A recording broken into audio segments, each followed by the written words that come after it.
नमस्कार, आप देख रहे हैं न्यूज़ मंच और मेरे साथ मौजूद हैं हुबला के पूर्व विधायक आसिफ मोहम्मद ख़ान और उनकी बेटी काउंसलर अरीबा आसिफ खान। आसिफ भाई बताइए, अभी हाल ही में रातों रात देखा गया कि फेंसिंग हो जाती है शिवा रोड के सामने, जहां पर आपने और माशाल्लाह आपकी काउंसलर बेटी अरीबा आसिफ खान की मेहनत की वजह से पूरा कूड़े को एकदम साफ़ करके उसको वहाँ से सफाई कर दी गई। उसके बावजूद देखा गया कि हालिया लोगों ने उसको फिर से कूड़ा वहाँ पर डालना स्टार्ट कर दिया। लेकिन अब तो इंतहा हो गई कि वहाँ पर रातों रात फेंसिंग हो जाती है और उसके बाद आपने और अरीबा मैम ने वहाँ पहुँचकर उसको हटवाया, और इसको लेकर आप क्या कहना चाहेंगे? देखिए, पहले तो मैं आपको ये बात बताना चाहता हूँ कि पूरे दिल्ली में तकरीबन 2 करोड़ के आसपास पॉपुलेशन है। 1 करोड़ 80 लाख तो है और सड़कें वहीं के वहीं हैं। आप देखिए कि जामिया नगर जो कहलाया जाता है, जाकिर नगर से शाहीन बाग तक 9 नंबर तक, यहाँ तकरीबन इतनी पोर्शन की 6 से 7 लाख की पॉपुलेशन है और सड़कें वही हैं। लोग दिन पे दिन गाड़ियाँ खरीद रहे हैं, तो गवर्नमेंट की ये जिम्मेदारी बन जाती है कि वो सड़कों की वाइडनिंग करे, चौड़ाई बढ़ाए, और जगह जगह जहाँ गुंजाइश होती है वहाँ सरकार बढ़ाती भी है। दिल्ली में भी बढ़ा रही है, कहीं पीडब्ल्यूडी रोडों की चौड़ाई बढ़ा रही है, कहीं डीडीए बढ़ा रही है, कहीं एमसीडी के पास अगर रोड चौड़ी करने की जगह है साइड में तो वहाँ चौड़ी कर रही है। लेकिन जामिया नगर में ये देखा जा रहा है कि दिन पे दिन सड़कें कमतर होती चली जा रही हैं, या लोकल इंक्रोचर के जरिए भी तंग की जा रही हैं, और अब हद तो ये हो गई कि गवर्नमेंट की तरफ से भी इंक्रोचमेंट होने लगा।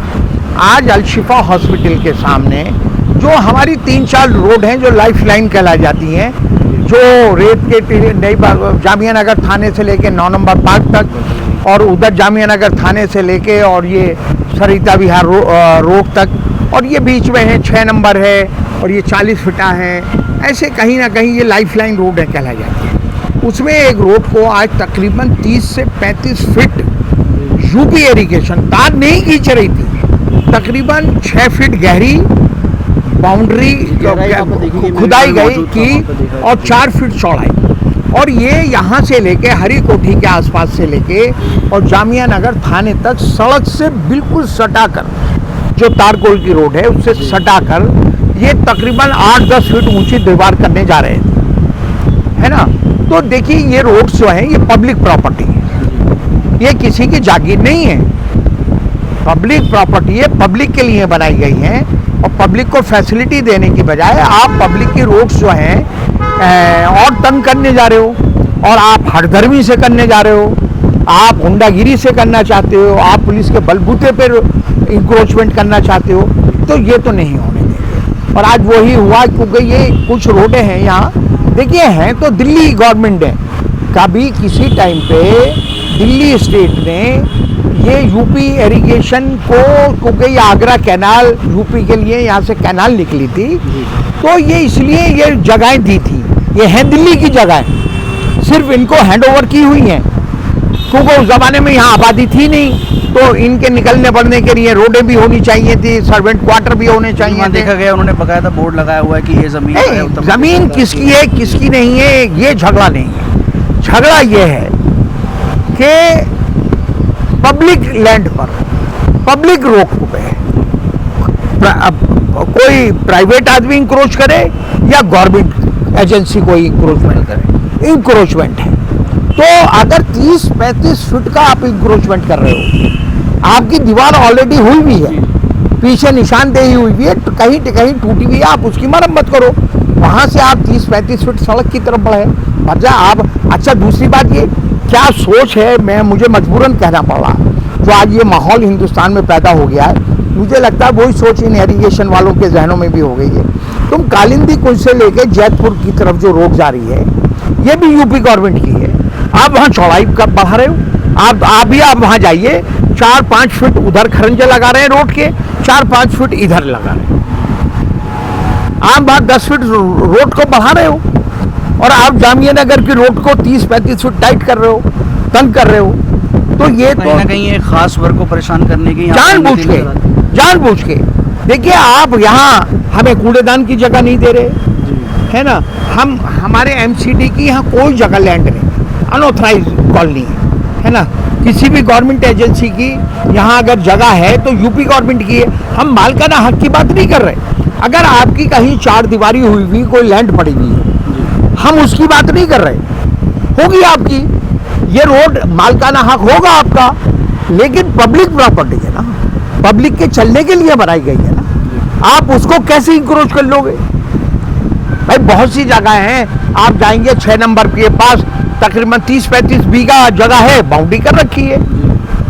आली गांव में हमारी ओखला असेंबली कॉन्स्टिट्यूंसी में तकरीबन होगी 500 बीघा जगह है ना। जगह जगह जामिया गफ्फार मंजिल को आप जाते हैं, जामिया से वो पहाड़ी है, वो यूपी गवर्नमेंट की है, बाउंड्री हुई हुई है, उससे हमें कोई लेना देना नहीं है। लेकिन अगर सड़कें आप टाइट करोगे तो ये तो हम नहीं होने देंगे। और हम ही क्या, ये तो पब्लिक यहाँ की इतनी समझदार है।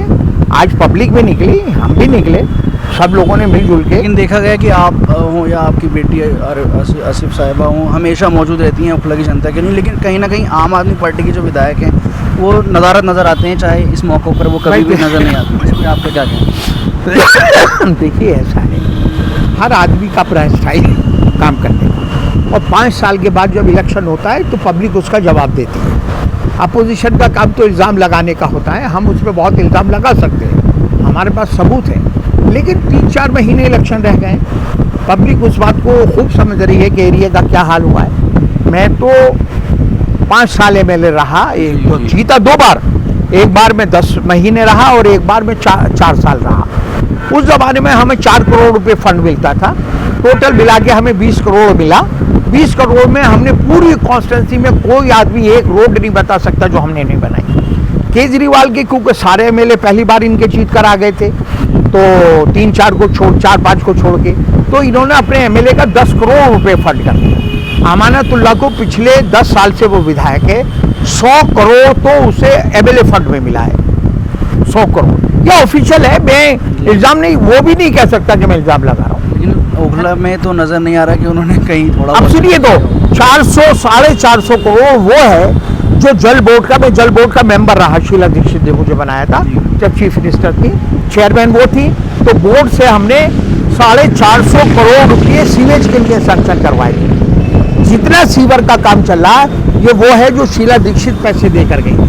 आज भी वो 20% मुश्किल से इस्तेमाल हुआ है, अभी 70, 75, 80% वो पैसा इस्तेमाल ही नहीं हुआ आज तक भी 10 साल के अंदर। MLA फंड कहाँ गया, कहाँ नहीं गया, ये तो आप देखो, सारी रोडें खुली पड़ी हैं दरहम बरहम में।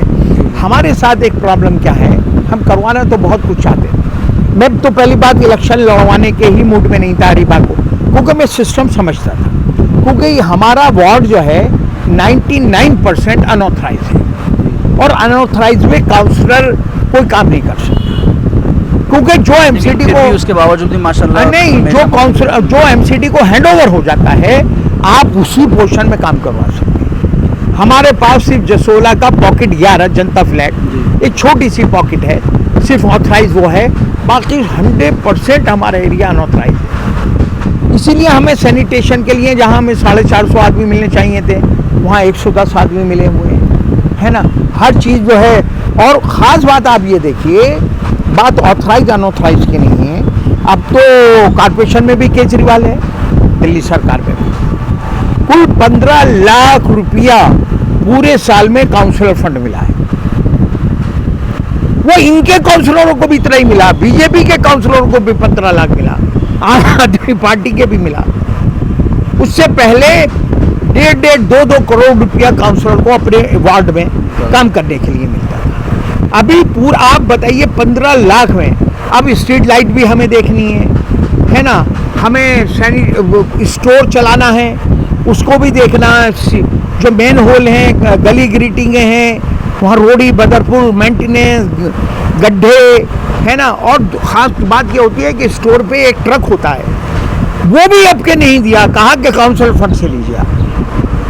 ये मैं नहीं कह रहा, हमारे साथ हो रही है जाती 250 काउंसलरों के साथ सेम यही पॉलिसी है। चीज़ें बहुत ज़्यादा टफ कर दी गई हैं आजकल कॉर्पोरेशन में। दिल्ली सरकार में वही है, अभी MLA का 10 करोड़ है, उसकी मर्जी है, जहाँ चाहे लगाए, अनऑथराइज में भी लगा सकता है। काउंसलर को 15 लाख दिया, वो अनऑथराइज में नहीं लगा सकता। तो ये सिस्टम है, सिस्टम से जूझना बड़ा मुश्किल काम है। हम तो चाह रहे थे कि सैनिटेशन पे काम करें, लेकिन प्रॉब्लम एक आती है कि थोड़ा आवाम में बेदारी लाने की ज़रूरत है। हम कूड़ेदान, हमारे ऑफिशियली कूड़ेदान तो है, हम कूड़ा उठाते हैं, इधर ट्रक जाते हैं, कोई इधर से ट्रॉली ला भर के लेकर आता है, कोई इधर से ट्रक लाता है, किसी ने यहाँ पलट दी, किसी ने वहाँ पलट दी, किसी ने वहाँ पलट दी। वो कूड़ेदान सड़क पे ऐसा लगता है कि कूड़ा ही कूड़ा पड़ा हुआ है, कूड़ा होता दो इसके ट्रक लिए है। मैं समझता हूँ कहीं ना कहीं ओखला की जनता को भी बेदार होना पड़ेगा, क्योंकि अकेले आपके और किसी के कोई अकेला नहीं। जी। आप ये देखिए, मेरे घर के सामने आप देखिए, एक पत्ता, अगर मैं चाहता हूँ सफाई रखना, इतना बड़ा एरिया माशाल्लाह से मेरा, एक पत्ता आपको कहीं गिरा नहीं मिलेगा। कारपोरेशन वाले तो सफाई करते नहीं है, कारपोरेशन वाले सिर्फ सड़क की करते हैं। इस सड़क से, ये मेरी प्रॉपर्टी है, यहाँ कभी आप आ जाइएगा, सब मेरे 3 लोग लगे हुए हैं, मैं दिन में 2 बार झाड़ू लगवाता हूँ। अगर सब लोग अपने अपने घरों का कूड़ा सिर्फ कूड़ेदानों पर जाके डाल दें, गली मोहल्ले में ना डालें, रोडों पे ना डालें, तो उससे हमें हेल्प मिल जाएगी। तो बाकी तो ये सिस्टम है, चलता रहना है। लेकिन ये अब ज़रूरत ये है कि किसी भी एमएलए को जो इस एरिया की प्रॉब्लम समझता हो, इस एरिया को सच्चाई देखिए, मैंने वो काम करवाए थे जो कभी कोई भी एमएलए काउंसलर नहीं करवा पाया। कब्रिस्तान की बटला हाउस की बाउंड्री कभी नहीं होती थी, मैंने वो करवाई। परवेज हाशमी 16 साल एमएलए रहे, 40 फीट आता कभी नहीं बना, मैंने डाला था बहुत बड़ा, वो बनवाया। इसकी वाइडनिंग करवाई, ये सिंगल रोड थी, मैंने 7.5 करोड़ रुपया दिल्ली सरकार के यूपी गवर्नमेंट को दिलवाया, बनाई यूपी गवर्नमेंट ने, पैसा हमने दिया उनको। तो हमने सारे वो काम करवाए जो इस एरिया को ज़रूरत थी। लेकिन आज पूरा एरिया जो है लावारिस की तरह खड़ा, एडमिनिस्ट्रेशन इतना हावी हो गया, पुलिस इतनी हावी हो गई है ना। तो और लोग देखिए, मैं यूट्यूब और व्हाट्सएप और ये सब कौन से हैं, फेसबुक में देखता तो नहीं हूँ, लेकिन कभी कभी चला लेता हूँ। मैं उसमें एक बात ये देख रहा था, किसी ने डाला था कि मुसलमानों के जहन सुकड़ते जा रहे हैं और पेट बाहर को निकलते जा रहे हैं, और उसकी वजह भी बताई। उन्होंने बताया कि जामा मस्जिद का उर्दू बाज़ार इसकी मिसाल है कि पूरी दुनिया में मशहूर था उर्दू बाज़ार लिटरेचर के लिए। सारी दुकानें किताबों की होती थीं, पढ़े लिखे लोग आते थे, और सारे रेस्टोरेंट हो गए। अब बिल्कुल नज़ारा बदल गया। नज़ारा बता, 2-3 दुकानें रह गई पढ़ाई लिखाई की। तो इसका मतलब उन्होंने, जिसने भी लिखा, मुझे बड़ा अच्छा लगा कि मुसलमानों के जहन सिकुड़ते जा रहे हैं और पेट बाहर को निकलते जा रहे हैं। और उन्होंने मिसाल दी उर्दू बाज़ार की, कि उर्दू बाज़ार जीती जागती मिसाल है कि जहाँ लिटरेचर का एक पूरा हब था, पूरी दुनिया में मशहूर था। जो किताब न कभी ना मिलती हो कहीं, तो उर्दू बाज़ार में आके ले ली जाती थी। आज उसको रेस्टोरेंट और खाने का हब बना दिया। तो इससे बाहर निकलना पड़ेगा हमें। और थोड़ा ठीक है, बच्चे तालीम हासिल कर रहे हैं, लेकिन जहनी तौर से भी आपको ये जाहिर देखिए, कोई चीज़ भी आपको सड़कों पर जाहिर करनी पड़ेगी। आप मुसलमान हैं तो ये मुसलमान होंगे आप, लेकिन वो बात सड़क पे कहीं जाहिर होनी चाहिए। आप मस्जिद में नमाज़ पढ़ के निकल के आ रहे हैं, तो मस्जिद के बाहर जाहिर होना चाहिए कि आप मुसलमान हैं, है ना। तो वो बात, उससे थोड़ा सा मुसलमान वो हो गया। और नमाज रोज़े पे तो पूरा जोर है मुसलमान का माशाल्लाह से, लेकिन अगर प्रैक्टिकली देखा जाए तो जो उसके नमाज रोज़े के नताइज बाहर दिखाई देने चाहिए, वो कहीं दिखाई नहीं दे रहे। गंदगी हो गई, इंक्रोचमेंट हो गई, जिस बात पे इस्लाम ने इतनी तायीद की है, इतनी बातें कही हैं, इतनी हदीसें हैं, है ना, उन पे जानता सब है। हर आदमी आपको हदीस सुना देगा, हर आदमी आपको कोई कुरान की आयत सुना देगा, जानकारी में सब कुछ है उसकी, लेकिन प्रैक्टिकल लाइफ में नहीं है उसकी ये सब चीज़ें। आपने सरकारी इंक्रोचमेंट की बात की, लेकिन कहीं ना कहीं अब जैसे चाहे 40 फीटा हो आपका, या बटला हो जाके नगर में भी देखा गया है, जो रेस्टोरेंट वगैरह हैं या किसी की अपनी ज़ाती दुकानें हैं, वो देखा गया है कि अपनी जगह से आगे निकल कर अपना सामान रखते हैं, और फिर जब उन पर कार्रवाई होती है तो फिर उस पर वो ये जाहिर करते हैं कि बीइंग अ मुस्लिम हमारे ऊपर ये कार्रवाई की जा रही है। इसको लेकर आप क्या कहते हैं? देखिए, जैसे अभी आपने जिक्र भी किया कि मुसलमान जो है नमाज रोज़े में तो वो है, लेकिन आप चंद मुसलमान लाखों मुसलमानों को अगर परेशानी पैदा करें, सड़कें बनाई गई हैं, अभी हम लड़ाई क्या लड़ाई है कि जनता के लिए हैं रोडें, आप कैसे इंक्रोच कर लोगे? तो 40 फीटा अगर जनता के लिए बनाए, इस पे हाई कोर्ट से स्टे ले आई थी यूपी गवर्नमेंट, मैंने स्टे वेकेट करवाया, बीच में नाला बनवाया, सड़क बनवाई। यहाँ से लोग मकान बेच बेच के जा रहे थे, या 10 फीट चौड़ा नाला बहता था गंदा, जी जी। है ना। आज उसके रेट ओखला जामिया नगर में सबसे हाई हैं, 4-4, 5-5 करोड़ रुपए की दुकान है। आप 40 फीट की रोड है, आपने 10 फीट तो इधर वाले ने इंक्रोच कर रखी है। 10 फीट बता रहा हूँ, 8 से 10 फीट, 8 से 10 फीट इधर वाले ने, अब बची 20 फीट।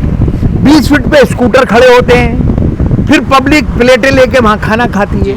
आप रात को चले जाइए तो वहाँ निकलने बढ़ने के लिए, अब एक बात बताइए, आप अभी आग लगी 3 रेस्टोरेंट में, वो तो अल्लाह का करम ये था कि ऊपर फैमिली नहीं रहती थी, इत्तेफाक था।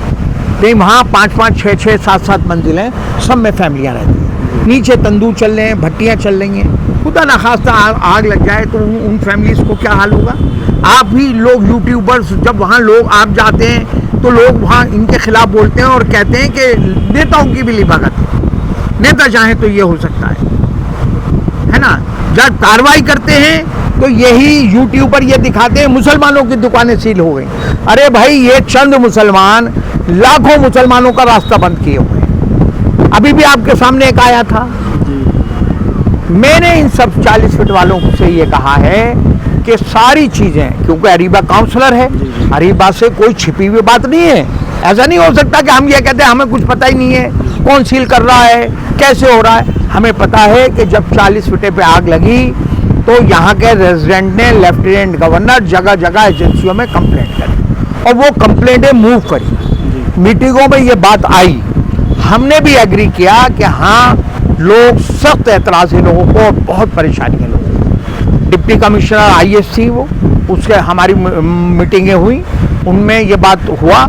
और ये बात एक अभी भी हम आपके चैनल के ज़रिए बताना चाहते हैं कि हम, क्योंकि लाइसेंस अनऑथराइज में मिल नहीं सकता, 2000 ये MCD की पॉलिसी है कि 2014 से पहले का अगर आप सबूत दिखाते हैं कि मैं रेस्टोरेंट चलाता था तो आपको लाइसेंस मिल सकता है। 2014 के बाद का आपने अगर रेस्टोरेंट खुला तो लाइसेंस आपको अनऑथराइज। समझता हूँ ज़्यादातर रेस्टोरेंट तो 2014 के बाद के बाद ही है ना, क्योंकि 12-13 में तो ये रोड ही बनी है, 12 में 40 ये। तो हमने इनसे ये कहा कि आपको 1 रुपया किसी MCD के इंस्पेक्टर को नहीं देना, लेने आए पकड़ लो, हमें बुलाओ, किसी को रिश्वत नहीं देना है। आपकी बिला आपसे कोई लाइसेंस नहीं पूछेगा MCD का, यह हमारी गारंटी है। आपकी दुकानों की सील हम 24 घंटे में खुलवा देंगे, लेकिन शर्त एक है कि आप कोर्ट के जरिए एफिडेविट दोगे कि हम कभी भी सड़क पर इंक्रोचमेंट नहीं करेंगे, हम अपना रेस्टोरेंट अपनी हद में चलाएंगे। इस बात को 2 महीने हो रहे हैं, सील कुछ 2 महीने हो गए, कुछ को 1 महीने हो गए, एक आदमी भी इस बात को तैयार नहीं है। तो हठ धर्मी तो किसी की नहीं चलेगी, जनता के आगे हठ धर्मी नहीं चलेगी। कब तक नहीं, आप है ना। और मैंने अभी आपके सामने कहा कि ऊपर से ऑर्डर हुए कि सारा 40 फीटे को सील कर दो। अब बाहर जो चीज जिसकी सील हुई है उसने बाहर लगा दिया, नारी बाहर बेच रहा है। मैंने अभी बताया आपके सामने 4-5 बजे ट्रक भी आएंगे, तुम्हारा भर के ले जाएंगे। आगा कर रहा हूं तुम्हें, फिर मत रोना, हमारा लाखों का सामान भर के ले गए। ये भी आपकी हमदर्दी है जो पहले से उनको आप हर चीज बता रहे। लेकिन वो इतने ढीठ हो गए, वहां कुछ दलाल भी पैदा हो गए MCD और इन दुकानदारों के बीच में।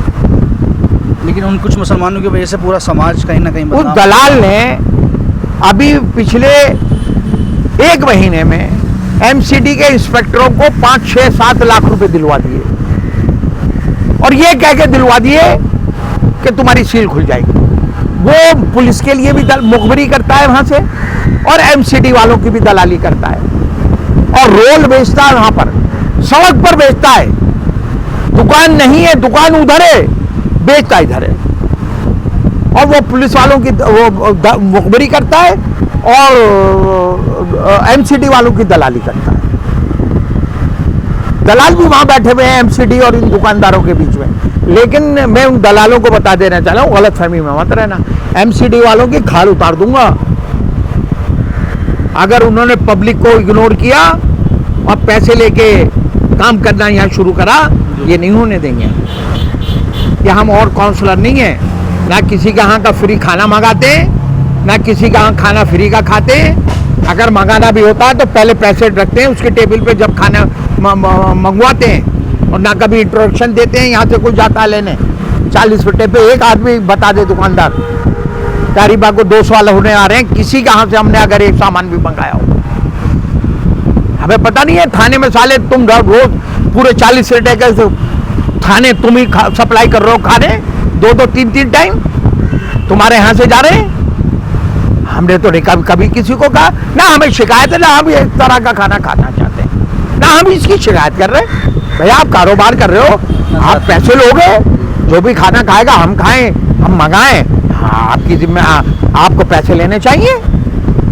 लेकिन बात इसकी नहीं है, बात यह है कि आम जनता जब परेशान होगी तो भाई हम जनता के साथ खड़े नजर आएंगे, हम 10-20 लोगों के साथ नहीं खड़े आएंगे। वो अभी आपने कहा कि मुसलमानों का, वो चंद मुसलमान लाखों मुसलमानों का रास्ता बंद करें, लाखों लोग। शाहीन बाग की आप पॉपुलेशन क्या समझ रहे हैं?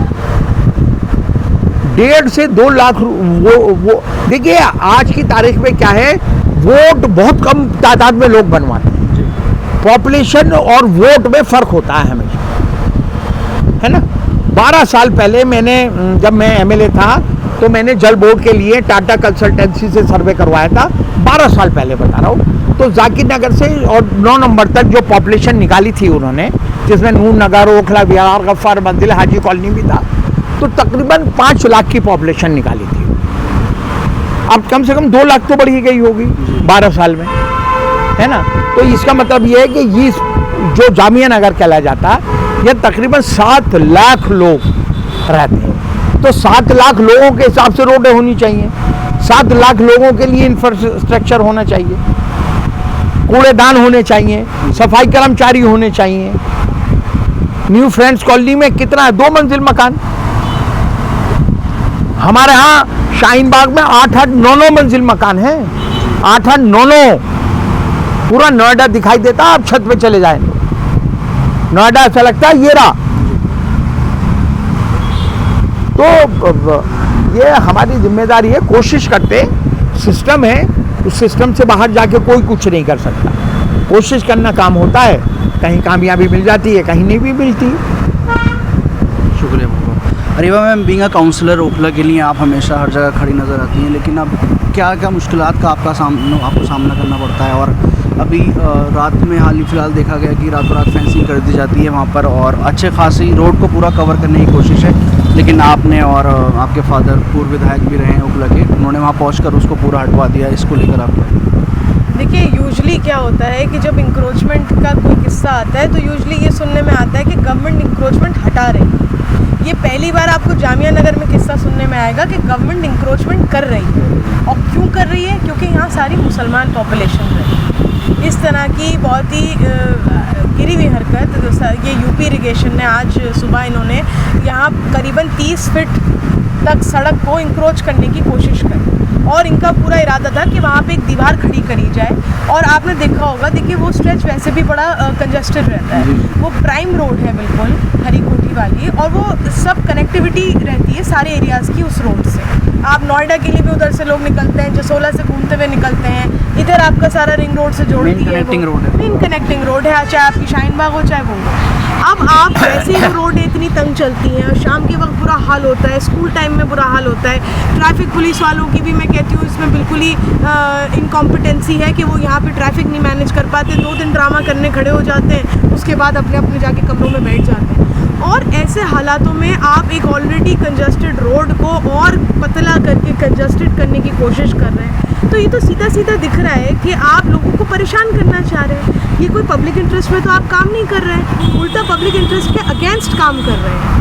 जहाँ आपको रोड चौड़ी करनी चाहिए, जहाँ आपको उनको और आसानी करनी चाहिए चीज़ों में, वहाँ आप अपनी इंक्रोचमेंट करके और लोगों के लिए इतनी बड़ी परेशानी खड़ी कर रहे थे। हमें जैसे ही पता चली ये बात आज सुबह ही, हम फ़ौरन वहाँ पहुँचे और जाके जो वहाँ पे यूपी इरिगेशन के जो अधिकारी आए हुए थे वहाँ जाके उन पे सख्ती करी गई कि ये किस तरह का, वो खैर वहाँ से भाग गए और जो जेसीबी आई हुई थी उसी को ही पकड़ के हमने उस गड्ढे को दोबारा भरवाया। अच्छा, मतलब उन्हीं की जेसीबी से ही उन्हीं जेसीबी से ही भरवाया हमने। 2 घंटे लगे भरने। 2 घंटे लगे, हम पूरे टाइम वहीं खड़े रहे और उन्हीं की जेसीबी वाले को पकड़ के हमने कहा इसे वापस भरो, यहाँ पे ये गुंडागर्दी नहीं चलेगी, बदमाशी। और देखिए सबसे अच्छी बात इसमें ये है कि इलाके की आवाम निकल कर आई, हमें इस बात की बहुत खुशी है। हम बार बार मैं ये बात कहती हूँ वीडियोस में कि देखिए सोशल मीडिया एक्टिविज़म से बाहर निकलिए, फेसबुक पे एक्टिविज़म मत करिए, सड़कों पे एक्टिविज़म करिए। मैं बार बार रियल लाइफ में रियल लाइफ में मत चलिए, रियल लाइफ में निकलिए। और देखिए जब ये फ़ोन्स नहीं होते थे और सोशल मीडिया नहीं था तब लोग सड़कों पे ही निकलते थे और अपनी हक की आवाज़ उठाते थे।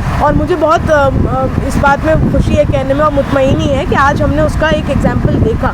बहुत तादाद में अलग अलग ब्लॉक से लोगों ने, अबुल फजल, शाहीन बाग के लोग और कुछ जाकिर नगर बटला उसके भी लोग आके खड़े हुए और उन्होंने उसमें अपना एक रिवोल्ट दिखाया, एक अपना आवाज़ उठाई। तो इसकी हमें खुशी है और उसका नतीजा भी ये हुआ। देखिए कि सबका, जब मैं देखिए हमेशा कहती हूँ जब एरिया में कोई भी बात होती है, चाहे वो जुल्म ज़्यादती की बात हो या चाहे वो डेवलपमेंट के लिए बात हो, जब तक एरिया के रेजिडेंट्स और नुमाइंदे आपस में कोऑपरेट करके नहीं चलेंगे, दोनों का कंट्रीब्यूशन नहीं होगा, तब तक आपको कोई कॉन्क्रीट रिजल्ट नहीं निकलेगा। और आज उसका देखिए सबूत है, नुमाइंदे भी वहाँ थे और पब्लिक भी वहाँ थी, तो उसका देखिए आप कितने आसानी से हल निकले। हम उनने उस पर एक्शन लिया और उस एक्शन का रिजल्ट भी निकला। तो यही जो बेदारी है ये कौम में आनी ज़रूरी है कि सिर्फ सोशल मीडिया पे नहीं, असल में रियल लाइफ में आप निकलिए, घरों से निकलिए और अपने हक की आवाज़ उठाइए। यूपी इरिगेशन ऑफिशियल्स को आपकी तरफ से कोई लेटर या कोई मैसेज आपने दिया उनको कि अब ये जो आपने स्टेप लिया है इसके बाद, क्योंकि ऑब्वियस है कि कॉन्सिक्वेंसेस तो इसके आएंगे, वहाँ से कोई जवाब, उसको लेकर क्या तैयारी है आपकी? नहीं देखिए, उनके पास कोई भी डॉक्यूमेंटेशन नहीं थी और किसी भी तरह का कोई पेपर वर्क नहीं था उनके पास। वो आके बस गुंडागर्दी से काम करना चाह रहे थे। और देखिए क्योंकि क्या है, एक माहौल ऐसा बना दिया है और उनको भी शायद ये गलतफहमी थी कि जामिया नगर के लोग इतने कमज़ोर हैं या इतने डरे हुए हैं कि अगर वो इस तरह की कोई हरकत करेंगे तो पब्लिक सड़कों पे नहीं आएगी। उनकी गलतफहमी दूर हो गई आज, क्योंकि बिना किसी भी पेपर वर्क के वो इस तरह का एक एक्शन कर रहे थे। और मैं कहती हूँ देखिए, अगर पेपर वर्क है भी, पेपर वर्क अगर है भी तो वो आपकी ज़मीन तक सीमित है। जो वहाँ पर जो ऑलरेडी जो बाउंड्री हो रखी है, ऑलरेडी पीछे हो रखी है, वो पेपर वर्क वहीं तक सीमित है। भले ही रोड यूपी इरिगेशन की है, तो पहले आप सड़कें बनाइए। तो जब आपकी यूपी इरिगेशन की सड़कों को हम ये कहते हैं कि सड़कें टूट रही हैं, गड्ढे हो रहे हैं, इनको बना दो, तब यूपी इरिगेशन वाले पल्ला झाड़ के खड़े हो जाते हैं। लेकिन इंक्रोचमेंट करने के लिए वो ये बताने आ जाएंगे कि ये ज़मीन भी हमारी है और ये सड़क भी हमारी है। भले ही वो सड़क यूपी इरिगेशन की हो, लेकिन वो पब्लिक यूज़ की है, वो उनकी प्राइवेट सड़क नहीं है उनके यूज़ की, उनकी कॉलोनी के अंदर से नहीं निकल रही है वो सड़क, वो पब्लिक यूज़ की सड़क है। तो उसमें आप इस तरीके से इंक्रोचमेंट करके पब्लिक को परेशान नहीं कर सकते। आप अपनी लैंड पे करिए जो भी आपको करना है, आप बीच कॉलोनी की सड़क निकालिए, आप एक नई सड़क बना दीजिए अपने यूज़ के लिए, उस पर आम पब्लिक नहीं जाएगी। लेकिन जो ऑलरेडी एग्जिस्टिंग सड़कें यूज़ में हैं लोगों के, उसको आप नहीं ख़त्म कर सकते। तो बीइंग अ काउंसलर आपका नेक्स्ट कोर्स ऑफ एक्शन क्या रहेगा इसको? देखिए इसको लेके अभी तो देखिए आज हमें एक बड़ी जीत हासिल हुई, हमारे इलाके के लोगों को, सब जिम्मेदार लोग वहाँ मौजूद थे और उस काम को रुकवा दिया गया। और आगे देखिए यही अगर इन्होंने फिर इस तरीके की कोशिश करी तो यहाँ के नुमाइंदे भी और यहाँ की जो जिम्मेदार जनता है जिसका सबसे बड़ा रोल है इन सब चीज़ों में, उसको रुकवाने में, वो वहाँ फिर अपना एहतजाज करेंगे। और अगर ये तब भी नहीं माने तो हम पीसफुल तरीके से प्रोटेस्ट करेंगे, चाहे फिर हमें धरने पे बैठना पड़े, चाहे हमें उसके लिए जो भी एक्शन लेना पड़े, पीसफुल तरीके से हम अपना प्रोटेस्ट करेंगे। शुक्रिया आसिफ भाई। तो ये थी ओखला की काउंसलर रीबा आसिफ खान और ओखला के पूर्व विधायक आसिम मोहम्मद खान, जिन्होंने बताया कि ओखला की जनता को भी निकल कर सामने आना पड़ेगा, केवल पॉलिटिशियंस और उनके आने से इसको नहीं रोका जा सकता। कैमरा पर्सन पानी कह दो, चाय को कह दो, एक बात। न्यूज़ मंच।